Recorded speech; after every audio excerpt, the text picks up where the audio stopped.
बोलूं निशाना लगाओ और दाग दो।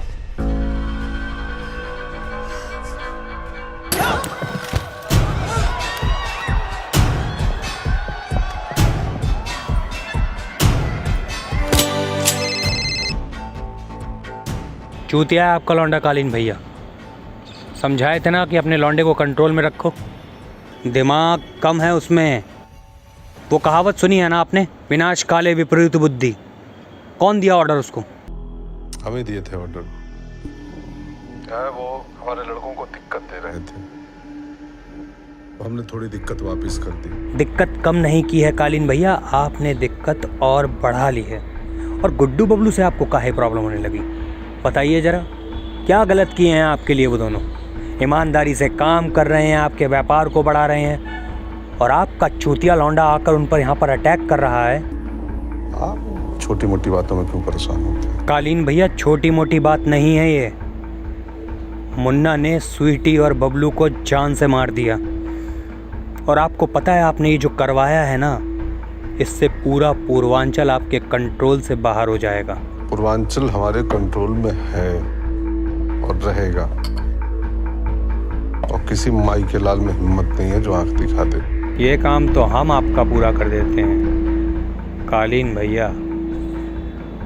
आ रहे हैं। मादरचोद।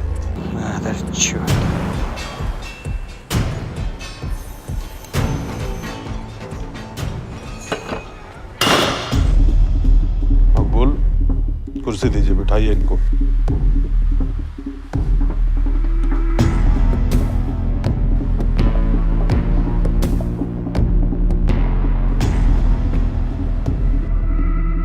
हम तो आंखें भी दिखा रहे हैं और पैदा भी हो गए कालीन भैया।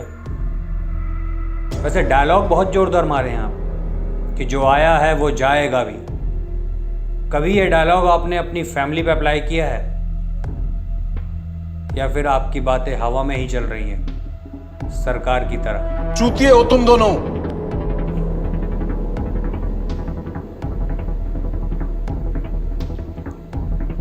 चूतिया हैं ये इम्पोर्टेंट नहीं, बच्चन पांडे हैं ये इम्पोर्टेंट है। वैसे चूतिया आपके लड़के भी हैं। हमारे लड़के हमसे बिना पूछे कोई काम नहीं करते। वो क्या है ना कालीन भैया, आपकी जो फिल्म है ना, वो अलग लेवल पे ही चल रही है। कालीन भैया, चूतिया है आपका लड़का, और उसका चुतियापा अब आपके चेहरे पर दिखाई दे रहा है। आपका लड़का किसी की बारात में घुस के किसी के दूल्हे को उड़ा दे, क्या आपसे परमिशन मांगता है वो? कौन भैया? ये जीजा जी।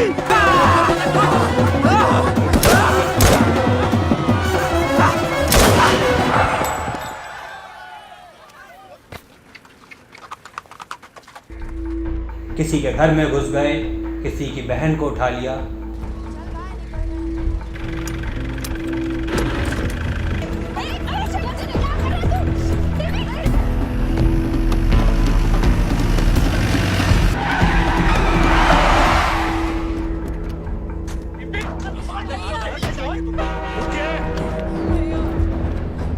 कालीन भैया घर बुलाए।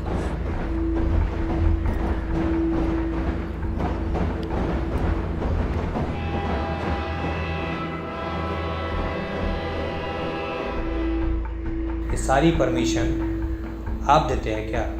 नहीं ना।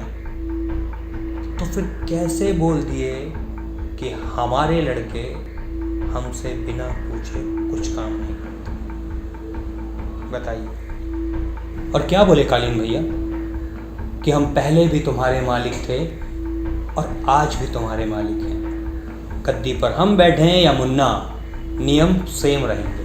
तो कालीन भैया, बात ऐसी है कि आपका ये जो ड्रीम प्लान है ना, ये एक्सपायर हो चुका है, और आप जितने भी समीकरण बैठा लीजिए कुछ काम नहीं आने वाले, क्योंकि आपके लौंडे ने जो लंडाप मचाया है ना कालीन भैया, उसको खत्म करने का टाइम आ गया है। और एक बात बताएं, कि मिर्ज़ापुर के सपने देखना बंद कर दीजिए, क्योंकि मिर्ज़ापुर त्रिपाठियों को तो है नहीं। जो हमेशा गद्दी पे चढ़ के बैठेंगे। गद्दी पर वो बैठेंगे जो उसके असली हकदार होंगे। और एक बात, आपने वो कहावत तो सुनी होगी कि जब जंगल में हाथी पागल होता है ना, तो सारे जानवर शहर की तरफ भागते हैं।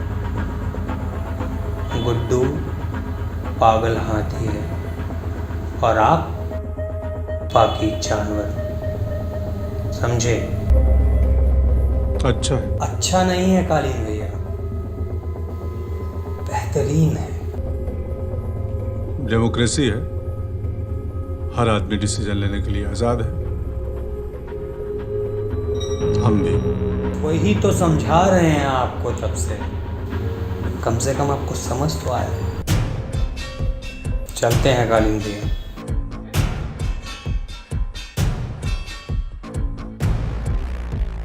केचुए दूध पीकर सांप न बन जाए खंडा, ध्यान रहे। चुप कर बुड्ढे।